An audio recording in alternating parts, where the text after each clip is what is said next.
Hello, mambo vipi? Naitwa Misha Divaisa. Karibu tena katika darasa letu la ushauri, na leo tuna darasa kwa ajili ya wanawake wote ambao huenda wakawa wanaishi wao wenyewe, huenda akawa wanaishi na boyfriend, ama huenda akawa anaishi na husband. So karibu kwenye darasa la leo ili uweze kujua chumba cha mwanamke kinatakiwa kuwaje, kiwe na nini na kisiwe na kitu gani.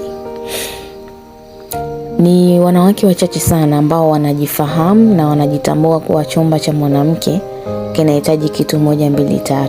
Lakini kuna baadhi ya wanawake huwa hawaelewi na hawajui chumba cha mwanamke kinatakiwa kuwa na kitu gani. Sasa ukiwa kama wewe ni mwanamke, kuna vitu vinahitajika viwepo chumbani kwako. Hii haijalishi iwe umeolewa ama haujaolewa, kwa sababu kuna baadhi ya watu akili zao wameziseti kwa kudhani ya kwamba mwanamke ambaye ameolewa ndio anatakiwa kutengeneza chumba chake kiwe kizuri. Hapana, mwanamke yote anatakiwa kutengeneza chumba chake.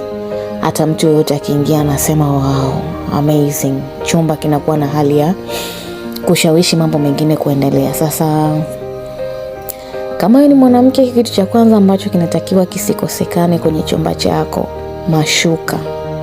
Tukisema mashuka tunamaanisha mwanamke anatakiwa kuwa na mashuka zaidi ya 1 ama zaidi ya 2, kwa maana awe na uwezo wa kubadilisha mashuka kwenye kitanda chake. Kuna baadhi ya wanawake hawana mashuka ya kutosha ndani kwao. Yaani utakuta yuko radhi anunue makeup, anunue seti nzima ya vipodozi, lakini mashuka ni kitu ambacho hakikumbuki. Kama mwanamke huwezi ukampatia mwanaume kitenge ajifunike. Kama mwanamke unalala na mwanaume, ni lazima mtumie mashuka, kwa maana yatawaunganisha wote wawili na mtakachokiongea na kukipanga kitakuwa kinawahusu nyinyi nyote wawili. Mwanamke anatakiwa kuwa na mashuka mengi ambayo atayazingatia usafi kuyafua, kwa sababu pia wengine wanaweza wakawa na mashuka mengi lakini akawa mchafu, hafui kwa wakati, habadilishi shuka kwa wakati. Pia ukiwa na shuka moja kama mwanamke utakuwa mchafu, kwa maana shuka moja hautaweza kulifua kwa wakati. Unaweza kutumia muda mrefu kukaa na hilo shuka mpaka uone wakati mwingine limechanika ndio ubadilishe, ama uone kabisa linatoa uvundo. So mwanamke, chumba chako kinahitajika kuwa na mashuka, na mashuka yanatakiwa kuwa na rangi ya kuvutia. Yanatakiwa kuwa na rangi ambayo inaelezea kitu fulani ama inawasilisha ujumbe fulani. Sio unaweka shuka kama kilenge cha mganga, hapana. Hata mtu akiingia chumbani kwako ataona hapa hajapendeza na ataogopa kukaa, kwa sababu kuna baadhi ya wanaume rangi fulani za mashuka hawazipendi.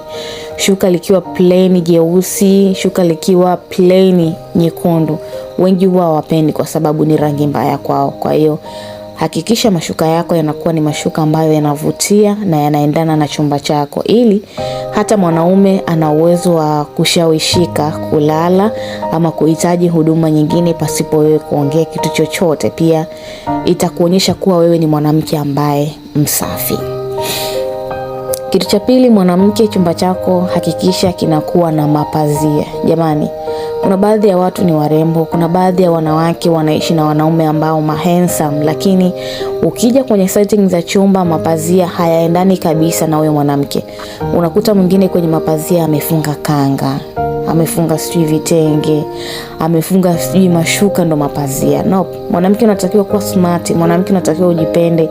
Mwanamke, chumba ndo sehemu ambayo unatakiwa uipendezeshe vizuri. So mashuka ni kitu, mapazia ni kitu muhimu sana ambacho unatakiwa nacho kukitazama kwa jicho la pili. Weka mapazia ambayo yataziba chumba chako, mapazia ambayo wakati mwingine yataendana na shuka zako, ili kufanya chumba chako kiwe na muonekano wa kipekee, kufanya chumba chako kivutie. Sio unaweka labda kwenye dirisha unaenda kufunga kanga, unafunga kiroba, sijui unafunga gunia.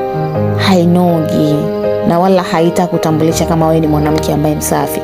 Mwanaume mwingine akija nyumbani akikuta hivyo anajua kabisa wewe mwanamke. Kama dirishani amefunga kanga like pazia, vipi vitu ambavyo nitavikuta ndani ya mwili wake baada ya kutoa nguo. Kwa hiyo wakati mwingine tunawapatia jibu wanaume kabla ya wao kusema na kufunua, yani kusema kuuliza ama kufunua kitu husika. Kwa hiyo mtu akiangalia anajua automatic mwanamke ni mchafu. Lakini akija ndani kwako, mashuka yako ni smart, mapazi yako ni smart, anajua ndani kuna kitu smart zaidi ya hiki ambacho nakiona. So zingatia hilo. Lakini kitu kingine, my dear girl, zingatia chumba chako kiwe na manukato. Tukisema manukato, chumba chako kinatakiwa kiwe na hali ya kunukia. Watu wanaita utuli, watu wanaita air fresh, isikosekane chumbani kwako ama kwenye nyumba yako.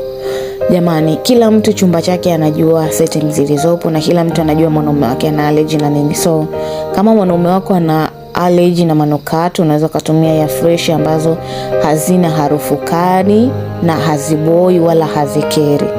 Lakini kama mwanaume wako ni mtu ambaye hana allergy yoyote na manukato, basi fusha chumba chako manukato ambayo yatasababisha chumba chako kiwe na harufu nzuri ambayo mtu akiingia hatutamani kutoka. Kuna baadhi ya wanaume wakati mwingine akiingia kwenye chumba cha mwanamke huwa anavutika kuwa kwenye mahusiano na huyo mwanamke kwa sababu tu chumba chake kina manukato mazuri. Anajua ni mwanamke msafi, anajua ni mwanamke ambaye smart, hata nikimkabidhi upendo wangu basi utakuwa ni upendo wa kweli na ataulea katika usafi, kwa maana hataweza kuchitichiti, kunisaliti wala kuniumiza. Ila mtu akija ndani kunanuka uvundo, mara sijui umetumia pedi umeziacha ndani, mara sijui ulipika vyakula ukaviacha ndani, basi hiyo hewa ambayo inatoka huko ndani inakuwa ni hewa mbaya, hewa ni nzito, yani kiasi cha kwamba hata wewe mwenyewe huwezi kukaa kwa uhuru kwenye chumba chako. Basi unaweza ukamkosa mwanaume.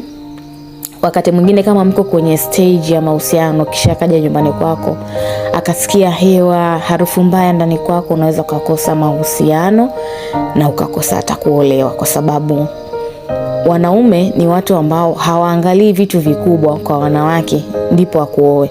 Yani baadhi ya wanawake huwa akili zao zinajua mwanaume labda anazingatia uwe ni mtu ambaye unajua kukatika kiuno vizuri kwenye sex ndio anafikia hatua ya kukuoa. Hapana.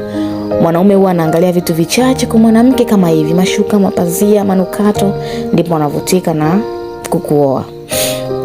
Kingine, mwanamke hakikisha chumba chako hakikosi mataulo. Jamani, kuna baadhi ya watu mkitoka kuoga mnafutia mashuka, mnafutia mapazia, ni uchafu. Kwa hiyo hakikisha kama wewe ni mwanamke ambaye unaishi na mwanaume wako, mataulo ni muhimu sana, na kila taulo ni vizuri ukazingatia rangi yake, kwa sababu kila rangi huwa inaashiria kitu fulani. Kwa hiyo mpenzi mdada, my dear girl, hakikisha unakuwa ni mtu ambaye una seti ya mataulo ndani kwako. Iko hivi, mataulo yanatumika sehemu nyingi sana, yani sio kwenye kujifutia maji peke yake.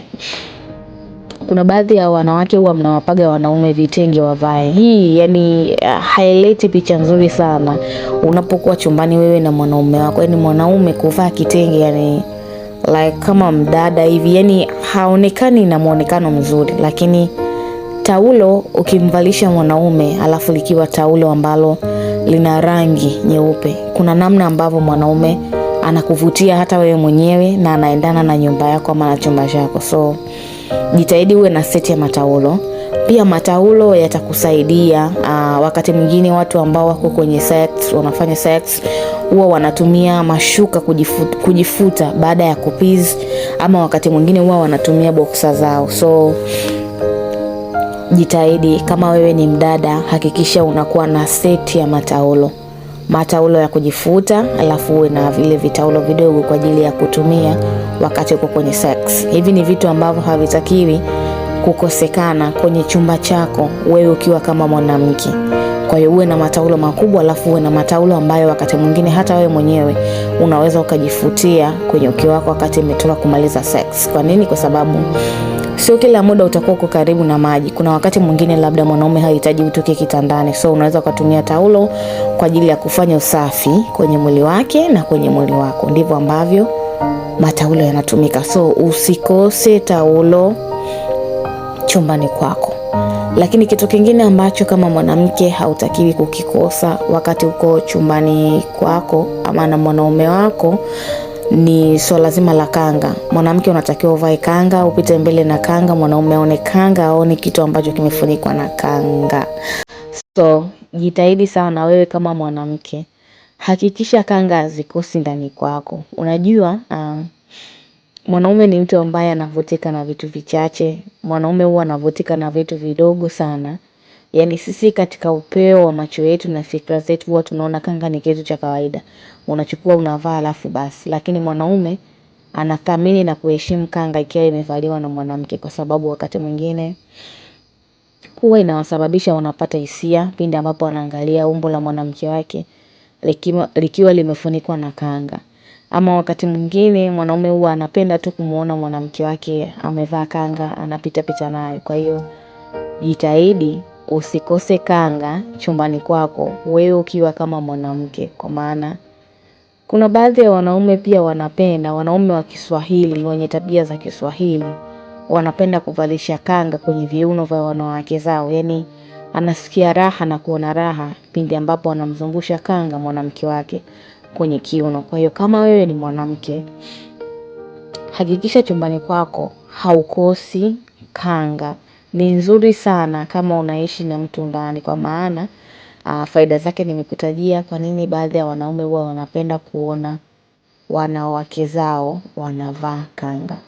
Pia katika chumba chako ukiwa wewe kama ni mwanamke, hakikisha haukosi mito.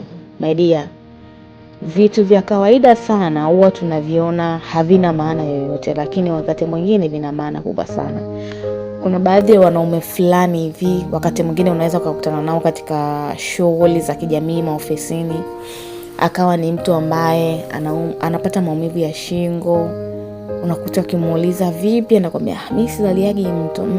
Sio kwamba halaliagi mto, ila isipokuwa mwanamke wake nyumbani hajaweka mito ya kuegamishia kichwa. Kwa hiyo jitahidi wewe kama mwanamke uwe na seti ya mito nyumbani kwako na uwe unaifanyia usafi, kwa maana itamsababisha mwanaume akalala unono na mkawa mna seti nzuri ya kulala kwa ajili ya kukumbatiana, kwa sababu baadhi ya wanaume wengine wananing'inia kwenye magodoro ambayo yanawaumiza shingo, yanawaumiza mgongo. Kwa hiyo mto ni kitu ambacho kitasababisha wote wawili muweze kupumuliana, kwa sababu kupumuliana kunasababisha kubadilishana hewa. Yaani kila mmoja anavuta hewa ya mwenzie na ndivyo ambavyo mnaongeza ukaribu. Kwa hiyo mto wa kuwekea kichwa ni mzuri sana, kwa maana unawasogeza wote karibu. So fanya kama unaona kitanda unacholalia hakina mito, unawezaje kulala kati ya kwako wewe na mwanaume wako?